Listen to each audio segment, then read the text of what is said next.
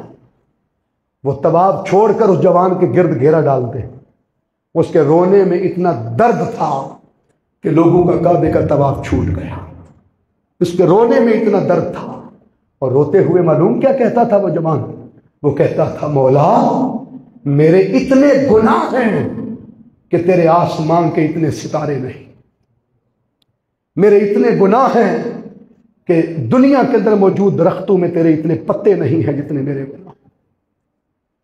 میرے اتنے گناہ ہیں کہ مولا تیرے سمندروں میں اور دریاؤں میں پانی کے اتنے قطرے نہیں ہیں جتنے میرے گناہ. ایمانداری سے بتائیں یہ بات تو ہمارے کہنے والی تھی نا؟ بول دے ذرا، بولے ٹھیک ہے نہیں؟ ہمارے ہیں کہ نہیں اتنے گناہ؟